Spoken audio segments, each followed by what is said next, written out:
John Barrowman. Yeah. Do not. You guys, we're in a fight. We're having a family argument. You can hear it. We're having a family argument. Okay. I didn't do anything. I wasn't wrong. part of it. He took it the wrong way. He took it the wrong way. That's all I'm saying. I bought new jeans, right? And I don't feel like 100% in them, and they're a little long. So I said, what should I do with my jeans, right? Should I roll them up? And Colton said, yeah, roll them up. And then Tamika said to me, y'all know Tamika, I shout about Tamika all the time. Tamika said to me, they're just not your, that's your style. It's, they're your style. And he went, yeah. No. She said the word first. I didn't say the word. You said frumpy. No, I didn't. Tamika said, sorry, we love you, Tamika. Frumpy was said first. I repeated what I heard. We were talking about the jeans, not you. You are not frumpy. Then you fixed the jeans, and now they're not frumpy. Is that bad? And then he said, back there, but the jeans are frumpy. No, I didn't say that. I said they were, and then now they're not. Keep digging, Colton. I am just saying. I look like a New Kids on the See that Block up reject. there? That up there? Like, he's going to kill you. I know. I get it. Look at what? Oh my God. Oh my God. That's great. That's me? Yes. You think that's me? That's awesome. Oh. With my gray hair. Yeah, look. Oh my God. That's what you guys are going to see in the meet and greet later. Yeah. Anyway, hello everybody. Hi. Hello. Sorry. Good morning. Yeah, I'm excited to be here on a Sunday morning here in Des Moines. Is this anybody's first time here in Des Moines? I got a couple people. Yeah. So when it comes to towns and doing conventions, is it usually just airport, hotel, convention center, airport, hotel, and then you're on to the next town? Or do you get a chance to go and see some of the sites, get some of the good food, like Zombie Burger here in Des Moines? I haven't been to Zombie Burger yet, but like nearly every other person that comes to me and I say, where's the place to go? Right. I need a burger, and they're like Zombie Burger. And then there was something taco. Taco Bell. I had it last night. It was great. You did have it last night. Yeah. The local Des Moines cuisine, Taco Bell. Yes. Yes. Yes. Yeah. There's a restaurant we went to last night called, what was it? It started with a C. It's an Italian restaurant downtown. Cucino. Yeah. But my thing is land, get in the car, go to the hotel, relax a little bit because I know it's going to be full on. Yes. Because you got to turn it all on for the fan family. And then I look online, and if there's a Lego store, I'm distracted. I did this. 100%. I did the same thing. Yeah, I did that in Ottawa last week. I went to a Lego store and I bought sets that I knew were being discontinued. I didn't know you were in the Legos. Oh my God! Well, if you knew Lego, you wouldn't call it Legos. Lego bricks. It's not plural. No, it's Lego. It's Lego. Lego is plural. Lego, and you don't It's play already with plural. And you don't play with Legos. You play with Lego bricks. Yeah. Anyway, David, my I'm whole being schooled on my Lego. whole garage. On Lego. I have in the back of my we have a 4-car garage. For you in my panels yesterday, I was talking about cars and stuff. 4-car garage. Wow. But it's the whole back wall Fancy. is cupboards filled with Lego. Wow. What? That's fancy. Yeah. Your hope. Oh, I'm a major. Are you gonna buy the $1,000 Death Star? Not sure because I'm not sure I like it. I don't Right. like the back end of it because it's the diorama bit in the front. I Right. think is cool, but the back end, if you're gonna do that at over $1,000, $1,000. make it a sphere. 100%. Legos? Make it a $1,000? sphere. Lego. Yeah, Oh. Lego. Hello. Sorry. Lego my ego from. Hey, I dress from. I think that's a great endearing word. But So I was Frump complimenting or you. Lego? but what I mean, when I think of Lego, I think of. I know we like to experience little places in the city. Like I didn't know there was a speakeasy under our hotel, and so we went last night to the speakeasy. And How was that? It was good. It was fun. They listen. Did you go? They make. I thought I was going to see you down there. I'm Well, like, you didn't tell me Ramsey. where it was. It's in the hotel underneath in the basement. There's a invited. Listen, this is what you need to know. There's a. We are like a family. Yeah. Literally. Wait. It's like it's fun, laughter, a little bicker, everything going. That's what it's about. Anyway, there you go. David and I didn't get an invite, so Yeah, we that's didn't- all we're saying. there's- I get didn't invite. arrange it. You know something? It was So for we're all. blaming- yeah. You know why? Because only the frumps went. Oh, that's what it is. That's what it is. Sorry. Hey, bring that one-eyed cat up, please. I want that shitting one-eyed cat. I will put that cat in your room. Just saying. We're just saying. No frumps allowed. Anyway, Anyway. This was every day on the Arrow set when John what- Barrowman yeah? was literally. So when it Every comes to working on set, like who broke the most? I have to know who broke the most. Was it John breaking you guys, or was it other stuff? Who broke the most? like Laughing, making people crack right. up. Well, you made everyone crack up. Everyone cried. Who broke? Everyone broke except Katie Cassidy. But tell she you that. broke a lot of people. Oh, but there was once when she did. Nanda broke Parbat. it? You broke- Nanda Parbat. Nanda Parbat. Oh, yeah, Amanda Nanda Par- Parbat. Poorbutt. Amanda Nanda Poorbutt, Yeah, she said. She did Yeah. break. Yeah. She said that, though. She said Yeah. that. Yeah. And I lost my shit. I was like, I mean, and then look, I used to not be able to look at David because we would just start laughing. Yeah, yeah. It was just hours and hours and hours and hours of shenanigans and laughter on the set. I could make anybody crack up. Paul Blackthorne hated when I made him crack up because Yes. he's frumpy grumpy on set. Yes. That's one. He's method. He's He's method. method. And when you'd make him laugh, he'd be like, fucking Barrowman! Ah! And then he'd be like, it's very funny, but don't do it! You got to tell the Nanda Parbat story. Nanda Parbat, the place where we would go, right? Those of you who know what I'm talking about. It was the island or something, Yes, I yeah. think.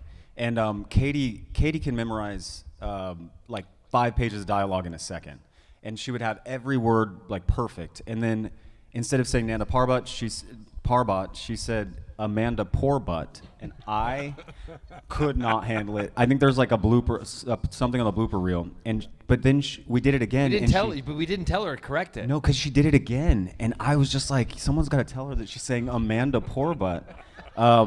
And then that whole time, I think we had to take like a little break because we could not get it together, and it was a group of us too. So, yeah. And then she became Amanda Poorbutt, Yeah. known as that on set. Yeah.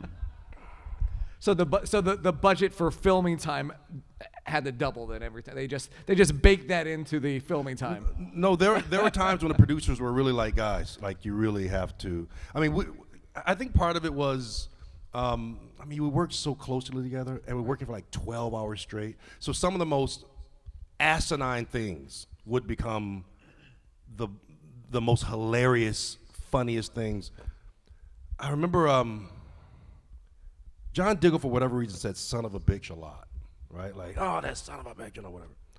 And I said, I was talking to Steven, and I said, we should go get that son of a dick. Right? It just came out. Didn't mean it. It was just a flip. I just missed. It was a D instead of a B. And it took us 40 minutes to recover from that. Like, we just cried and how, like, the director was just like, okay, just go ahead and, like, we just sat down and just laughed for like damn near 40 minutes. It was that kind of set. It was that. And something, it was, on a more serious note, I think it was somewhat the genius of Greg, because he just hit gold in the casting of Flash, Legends, Arrow. Like, everyone was just like, the cast somehow or another, he could just cast people that got along. He picked his favorites in his cat, because I remember when he said to me when I first came on board, he said, I loved you. I used to watch you on Central Park West when I was a kid in television, and he put people in that he liked. So it was an interesting, and also he blind casted. We were cast not based on our color, our sexuality, our race, anything like that. He cast us because we were good at what we did, and that was also the thing why it worked. Yeah, yeah. I thought about it last night when I was going to bed. It's not like I think about you a lot when I go to bed, David, but I do. I know you do. call me when you do.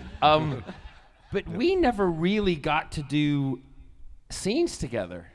No, It was always a group thing. Yeah. But we never spoke. We never spoke, but we're speaking now, John. Making up for lost time. do we speak. Now we speak a lot. Do you think it is that casting and that camaraderie that made this work? Because in a world of Batmans and Supermans, there's Green Arrow show that seemingly should not have worked when you compare it to, Batman's and Superman's, and then on the other side, all the Marvel stuff. But Why? I'm just saying. No, I know. Well, there's a certain. I mean, I hear what you're saying on Right. that. I mean, and it's tough for us to go back now. Right. But if you go back to 2012, Arrow was really lived in the shadow of Smallville, really. Right. And Smallville was very bright and it was light. And if you think about Justin Hartley's Green Arrow compared to Stephen Amell's Green Arrow, it's a world of difference. And when Arrow appeared, it was really kind of Nolan's Batman, if you will. It was super dark, and I think he was killing innocent people in the pilot, right? So it was, if you want to call him innocent, but so it was a super dark show, and I think part of the mission was to get out of the shadow of Smallville, right? And to your point, Green Arrow isn't Wonder Woman or Superman or Batman. He's kind of a B character in that sense, right? Right. So there are a lot of things where you go, Green Arrow. Right? It's easy for us to think about now, but back then it was like, Green Arrow, really? So a lot of hoops had to be jumped through, a lot of hurdles. But again, I mean, it was really Greg, I think, just his genius of how he cast the show. It's also a classic reinvention of a comic book character. Right. Because Yeah. the comic book character is not what Steven was, if that makes sense. Right. Look, everything. It was completely different. And age. I mean, he kind of became more like the comic book character as Steven matured as a person as the show went on, and it changed. But it was, it's the reinvention of it. So making something that was already there that was, like David said, a B character, but putting it in the forefront by changing who he is. And David, so John was created for this show. Did you find that was perhaps less stressful? But as you're saying, John, it wasn't necessarily, hey, here's the comics, here's what we're going to do with it. But with a new character in this universe, did you find that maybe easier or maybe more difficult to, hey, there's no backstory. Everything is literally on your shoulders for this, and the writer's shoulders. Yeah, again, it's tough. It's tough for our minds to kind of go back to 2012, right, when this all started, and there, like we all have our different approaches as to how we approach characters. I don't know if any of us felt, okay, there's comic book lore that we have to kind of be specific about. We were trying to put our own stamp on these characters, right? But to your point, there was no John Diggle in the comic books, right? So there was a freedom of creating this Army veteran who was loyal to the core, but there really wasn't a sense of, okay, I have to be a DC comic book character, whatever that pressure is, right? It was just, how do you remain true to the character? And it was really you guys that really identified with John Diggle so much that they were like, put him in the comic book. So it was just, I mean, it was really going to work every day. As now we can look back and be like, oh, look at the great thing we had. But we were just going to work every day having a great time, really. At least I was, I know John was. So now we do have time if you guys want to jump in line here and ask your questions. So I'm going to ask you guys this question. It's my favorite question. That is, when on set, either during Arrow, during other productions, or especially here at a show like GalaxyCon, has there been a moment where maybe you saw another guest, another celebrity, somebody who was sitting next to you, somebody who was in the green room that you saw and you kind of fanboyed out a little bit? Yeah. Yeah, I was, I can't remember what con it was, but I went with my friend Clayton, who runs the photo ops. I've known Clayton for many, many years, and Clayton and I went, hot. huh? He's hot. Yeah, he's like my son. If you want me to set you up with him, it's you better, if you want a frumpy father-in-law. We decided to go to a show as not as guests, but as attendees. And when they knew I wanted to come as attendee, they said, "Well, would you do some signing?" Blah blah blah. I said, "Yeah, yeah." They said, "But why do you really want to come?" I said, "Mark Hamill." So, and his daughter knew me, and I had, you know, in the realm of, I'm a Star Wars baby. I love Star Wars. I have a storage house filled with Star Wars stuff, right? A massive collection of things. And if you follow me on social media, you'll see I bought an AT-AT yesterday that is spray. Right? What? Sorry? Yeah, no, it's amazing looking. Go, you check it out. Anyway, so I went, but I didn't just go as me as a fan. I put on my Princess Leia cosplay, and I had the bun hair. I had the white Leia outfit, right?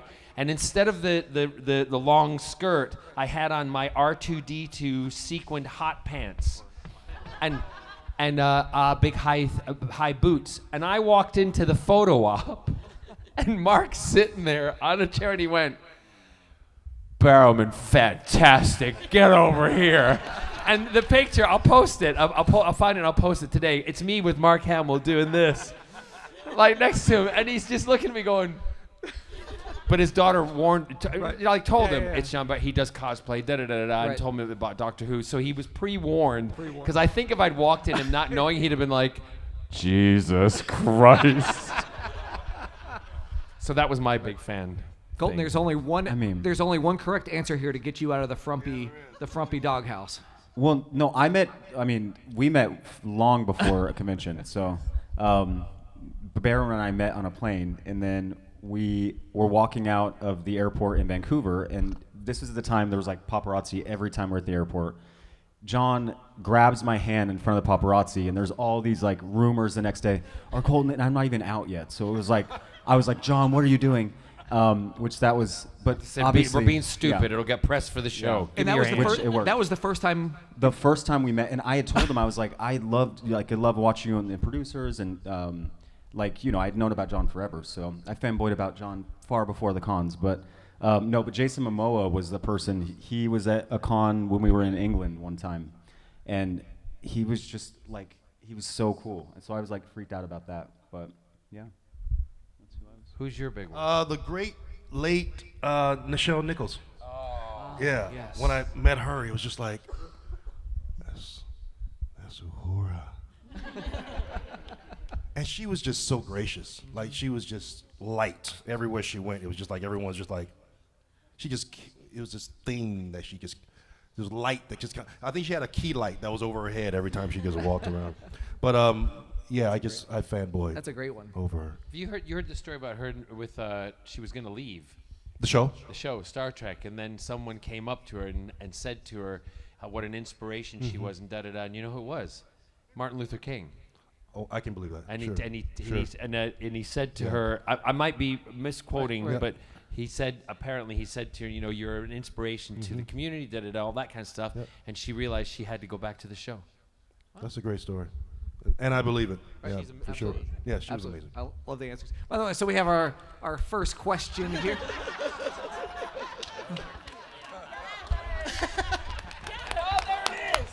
There it is, look.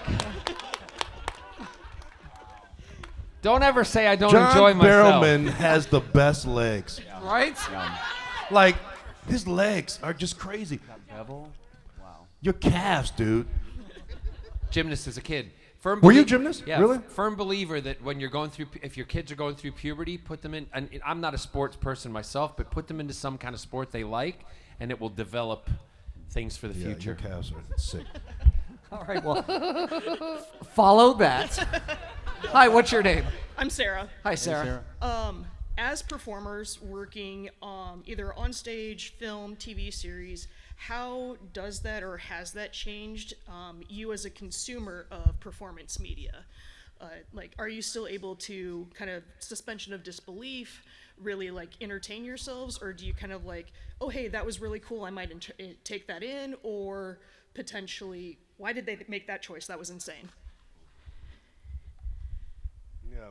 For me, yeah, that's a great question. I mean, for me, it's it's tough, and a lot of times I have to see things twice, because I will look at something and either most times I'm looking at it pretty critically. It's like I'm looking at shots or whatever, looking at the performances, and and I'm not in it because I'm an actor or directing or something. I'm looking at it as a technician of some sort.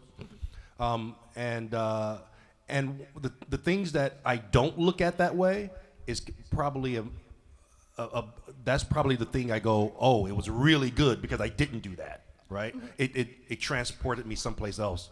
And probably the last time, probably Severance was the last time that happened. Well, that show was the last time that happened for me. You know, where I wasn't thinking. I thought about it later. I go back and now I'll do it in reverse now with Severance. So you got immersed in it, or you? I got immersed in it. I got lost in it, and I wasn't looking at it like, oh, what? That's a great shot, or I wasn't. I was just there, and then now I go back and look at the shots. Yeah. Right. But if it's most times I don't do that. Most times I'm looking at shots or looking at performances and thinking like an actor or a director or something. All of us have been in the business in different ways. I mean, all up here, we've acted, we've produced, we've. I haven't directed yet. I know David's directed. Have you directed? Oh God, no. But we've all done. I've produced TV shows for the BBC, so we've been on all different angles of it. I'm like, I sit and it's very difficult. Even theater, I sit and watch theater and I'm critical. And if something goes wrong or something, I understand, but also I'm like, why did they do that? Why? And then, and when you do find one of those pieces that you kind of go, because I love getting immersed in stuff.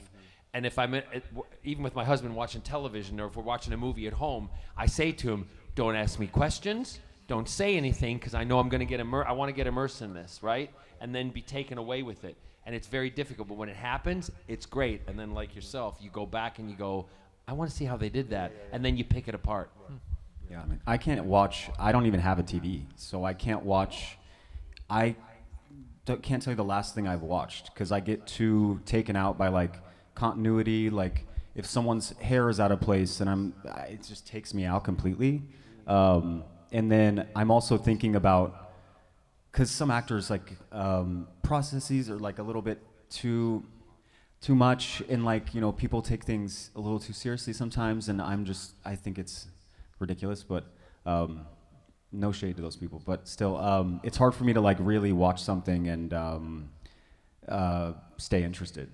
I just didn't grow up watching really a lot of things. I was always just kind of like talking to my imaginary friends and my cats and stuff. So but it's also I don't mean this in a bad way, your generation, there's an age difference. You watch on your computer, you watch YouTube. Yeah. A massive one. Oh. Did I say? I am going to wrestle you in a second. I am so going to Malcolm Merlyn you in a moment. No, I mean, I'm being Gen Z. When you hear him screaming when we get off there. I mean, but how do you, when you watch your... I'm Gen Z. I'm asking a serious question here. When you watch YouTube, how do you critically watch it, or is it a takeaway? Like, I'm to watching get you away? like Trixie and Katya, and watching like just I'm watching like Tana Mojo. I'm just watching like all these things online. But do you ever look at the makeup and go, because I do that even with drag race, I'm like, what the frick did you put on your face? I think I watch things that are so ridiculous, like, and I love watching podcasts, but I don't know. I think I just watch things like in the background a lot of the time. But being as someone who's Gen Z, I'm not Gen Z, by the way. Yeah. Thank you. Good question. That was a good question. Oh, Colton! He punched me. Okay? He punched me. These are new. Is it bleeding? No, Oh. You okay? I'm good. All right. Yeah. That was deliberate. That was the frumpy That playback. was deliberate. That was the frumpy payback. Did you see him? That under- was the Now frumpy payback. That was I'm the frumpy bad guy. payback. Did you guys? Someone got this on camera, Yes, right? it's on camera. It's on camera. Like uppercutted me. I mean, it doesn't help that a minute before he said he was going to Exactly. It doesn't help at all. It doesn't. We have proof here in this room that I was just assaulted. Totally. Next question. Hi, what's your name? I'm Abby. You Hi, guys Abby. seem like a really fun crew. I am wondering if Arrow were reimagined as a musical, what song would your character sing, and would you sing it or would you recast? That wasn't the musical thing was presented to us, and it didn't happen for Arrow. It happened for Flash and some other shows. Barrowman was involved in that. Well, yeah, I mean, I tell this when they were doing the Flash musical episode, and they were, I mean, I'm big in musical theater in the UK, and you know, I 9 albums recorded, blah blah blah. You're a big thing, John. Well, It's true. I mean, that was too easy. That was too easy. And I went to them and I said, "You'd be stupid not to have me in it." Right. Literally, because they hadn't asked, and so then anyway, what song would I sing as Merlyn? That's to think about. Something that already exists. I mean, I'd love to say he had an alter ego side to him, and they didn't know that he would never speak when he was in the group, but in his own presence, he would be like Pink Pony Club. That would be his alter ego. No, he would probably, "You're a mean one, Mr. Grinch." Something like that, something dark. Mm-hmm. Mad that I didn't get to be in it. I literally was talking about how much, which thinking about it actually, I was very vocal about how much I wanted to be in it. And at that time, John didn't really even know about it, but then suddenly he was in it and I was ousted from it. Interesting. Isn't that funny? That coincidence. Did that really? So it's interesting. Are you saying I had something to do with it? Well, I just wonder. I mean, you saw what happened a couple minutes ago. Well, I saw what happened a couple minutes ago. know. So this has been going on. Yeah, I'm feeling a little bit. What is this? What is? What? I'm listening. Keep going.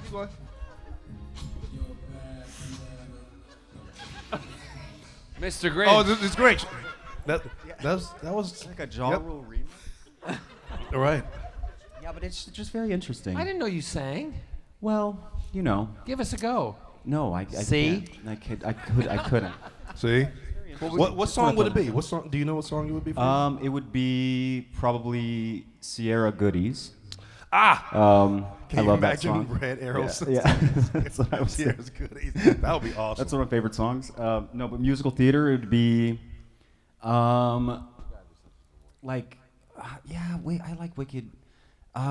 It'd be like Ribbon in the Sky from like Pippin or something. I don't know. Yeah. Can you imagine? Mine was like, everything has its season, everything has its time. Sorry. What about yours, David? John, I could listen to you sing all day. It would probably be Friend Like Me, Aladdin. Oh, that's good. Everyone should have a friend like Diggle. So, yeah, I think that works. Thank you so much. Thank you. All right, so we have just a little bit more than 10 minutes left. I know this whole thing went by super fast. Hello, what's your name? Jake. Hi, Jake. Hey, Jake. So I got a question for David Ramsey. Yes, sir. So I've been a big comic book enthusiast for about like close to 6 years. It'll be like officially 6 years by next month. I'm a big fan of both Batman and Green Arrow and all kinds of other superheroes in particular. Well, I really enjoyed the Green Arrow show itself on the CW, but I don't have the CW. I just watched it on Netflix though. So my question would be, if Batman was in the Arrowverse or the CW verse, whatever you want to call it, would Batman want to put a stop to Green Arrow's vigilantism? Because at first, Arrow started killing people with lethal arrows before changing to non-lethal arrows. What a question. Would Batman want to put an end to Arrow's vigilantism because of his use of arrows and killing people, essentially? Yes. All right, that's a good question. Something? I don't know. Probably yes. I would go with probably yes to that because Batman obviously doesn't kill. Batman doesn't kill. Yeah, but you know what I would rather see, and we talked about this on set, because when there was not a mandate, but producers said when Arrow started that there would be two towns we don't talk about on this show. There'd be Gotham and Metropolis, right? Obviously that changed, but that was kind of said at first. So me and Steven and other people talked like, obviously we aren't going to see Batman on the show, but how interesting would it be for a meeting between Bruce Wayne and Oliver Queen? You know what I mean? Like that, we really thought that would be cool. And there was a scene, I don't know what episode it was, and you guys might know, where Oliver, in a press conference, says, "I'm not Bruce Wayne," right? And the internet just lit up, right? Because we thought maybe Bruce Wayne might show up on our show. So the answer to your question would be, yeah, sure, Batman would definitely put a stop to it. Well, Batman's parents were murdered right in front of him as a child. It's true. Who trained Batman? Ra's al Ghul. Correct. So my thing on that, if Batman came in, Malcolm as Ra's al Ghul would use Batman to get back at Oliver. Oh, that's interesting. Ooh. Yeah, because you were always looking for the way in, and there was always. It was only until Thea was revealed that she was my daughter, and also when I revealed Oliver as the vigilante as Oliver, and I realized that's someone that I actually care about. Yeah. I can't kill him, but somebody else could. Yeah. Thank you, Jake. Yeah. Nice question. Welcome, Jake. question. guys. Great question. Batman doesn't kill. Hello. Hi, my name is Brian. First off, love the show. Thank you guys for all your hard work. But my question is for Colton. Between Arrow and Teen Wolf, which one was the better cast, and which makeup and costume work was worse to deal with? He put a little spin on that. Teen Okay, Wolf with definitely better cast. No, I mean it's just a different. So basically, Teen Wolf, I look at it as like my college years because we were all, maybe just a couple years apart. We were all like around 21. This is not shit. I can feel you looking at me, and I can feel this ageism thing coming from both ends. This is not. I'm not ageist. Well, Tyler's tough to beat. Yeah, I mean, Tyler's awesome. They're awesome. And plus it was, I had to work with him. No, I'm kidding. But it was like one of my first kind of big things, and we were all kind of in the same way that Arrow was. Like, it was the show that everyone was like, this is going to be a joke.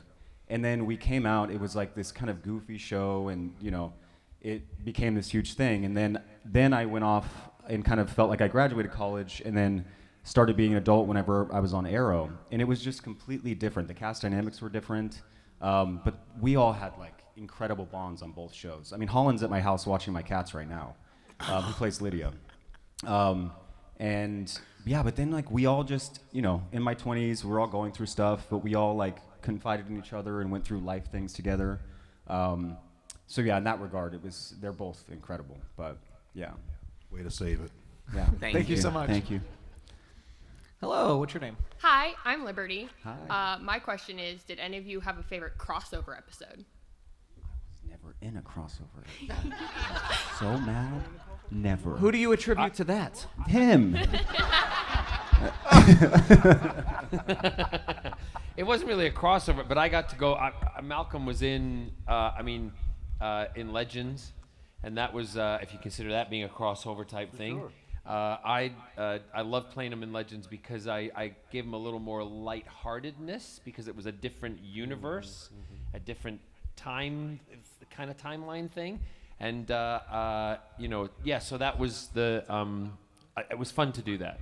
Fun to be and I had the same thing with Captain Jack Harkness in Torchwood and Doctor Who. I was one thing in Doctor Who, and I was another thing in Torchwood. So I'd done it before, and it was nice to be able to do it again, but with a villain, with or as I say, a troubled hero. Yeah.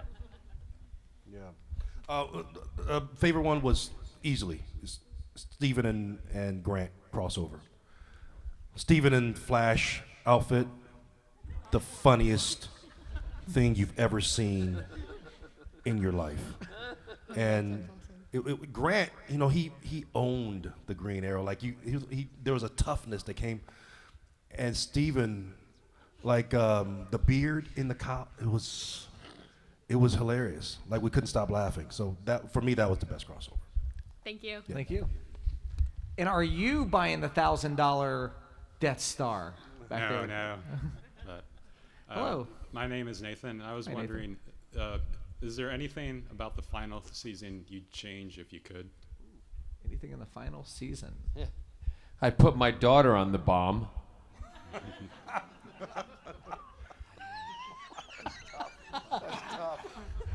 No, I'm not joking, but no, but we don't know if Malcolm. No one really dies in those worlds. Right. And Malcolm, I always say, there's nothing I'd change, really. I would just change that it was the final season. It was so, there were so many stories that still, needed to be fleshed out, and we only had 10 episodes, and everything just kind of happened too quickly, I think.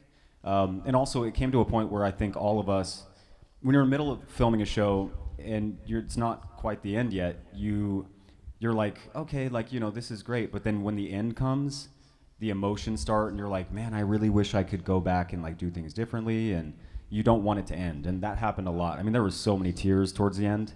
So I think that going back with clear eyes and just being like, fuck, this can't be over yet. And so that's what I would change. I wish it wasn't. I was already gone by then. You were. Yeah. That's probably why I was so happy. And there was a lot of heartwarming moments that happened post this. So yeah, that's my answer. Thank you. I want to see your show. I want to see this show right here. I thought they were gonna make us related. I thought somehow it was gonna be. I was your son. You need to talk to Scott about that one. He was the one who suggested that Willa be my daughter because they wanted to make Steven my son. Oh, I didn't. And Scott, we were at lunch with the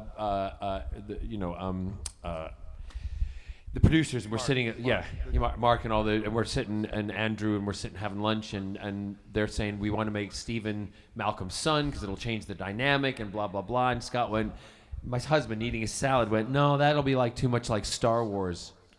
Luke, you're my father. And they went, yeah. And he went, why don't you make Thea his daughter? And they all kind of went, what? And he went, yeah, eating his salad. He went, yeah, because then Oliver can't kill Malcolm because that's his sister's father. So, and I went, yeah, and you've just secured me a job for the next how many years, honey? You're getting a new car. But that's how that came about. And then in the episode later, when Moira was in the hospital and the doctor that looked after it, they wrote a character. The doctor's name was Sheridan Gill, which is my husband's real name, and that was an homage to say thank you to him for the suggestion. And awesome. Ben's character his character name was William Clayton, and that's my dad's name. So it was weird. And I also, you don't know this, I don't think. I tested to play John's son in this Shonda Rhimes pilot, Gilded Lilies, and I didn't get it, but I would have played your son. Yeah. You would have been, we would have had an awesome time. And Blythe Danner, my mother, I couldn't do the accent. So. Oh, you should have told, but we didn't know each other then, did we? No. You should have, okay. Hello. My name's Garrett. Hi, Garrett. My question is for everybody. I was wondering, what is your guys' favorite costumes on Arrow?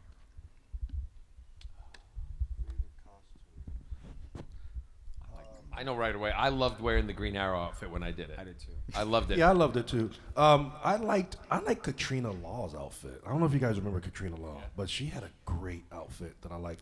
And Katie Lotz, she as the White Canary, I thought her outfit was dope. But are you asking my outfit? My outfit, the best one was Arrow. I mean, it was great being in an Arrow outfit. Mine was layers. Malcolm's stuff was layers and layers of shit on it, and it was claustrophobic and with a gimp mask on. It was really tough to do stuff because I would overheat, and I had panic attacks years ago, and I could feel them coming back because of the overheating, and I'm like, oh. And that's why I always had to take my hood off and the mask off. Because I was like, I'm done doing dialogue with all this crap on. I get it. Yeah. I liked mine. Mine was yours was cool and snug, and they gave me a butt and everything. I didn't have to. They gave me muscles, and I was like, this is great. All right. Thank you so much. No problem. Well, thank you guys for hanging out. So before we go, I just want to, if one of you wants to give a thank you to our great crowd here in Des Moines for keeping the shows alive, really. I mean, it may not be on, it may not be running currently, but the memory obviously still remains, and it's because of people like this at GalaxyCon. Well, we wouldn't be here if it wasn't for you guys. And know that, and I'm speaking for everybody, but they'll have something to say too. We know that we get to do what we do on a daily basis because of you, and we absolutely 100% appreciate it. And every time you watch it, every time you pass it on to the next generation or your kids or your friends and you recommend it. We love it and we love you because we get those $1.25 checks. Those checks, because it plays all over the world. Yeah. Plays all over the world. And to know that there's an Arrowverse out there, we love it. Yeah, just I thank couldn't have you said it guys. better. Thank you. Like, we're here because of you. And we have actor friends who look at us and go, wow, you guys can go on the road and you guys have shows that are still alive because of the fan base. And they are successful actors as well. It's just it doesn't have the same sort of fan base. Right. So they can't get on this road and be appreciated the way we are. So it comes right back to you guys. So thank you. Thank you guys. Thank Very you. much. It deserves. Did you hear my hip crack? On that note, thank you guys for hanging out with us. Thank you to the cast of Arrow. Someone didn't stretch. So before we go, Thank you, guys. would you guys like to take a giant group Yes. selfie with our great fans here? So if you guys want to gather up to the stage, by the stage, not on the stage, to the stage.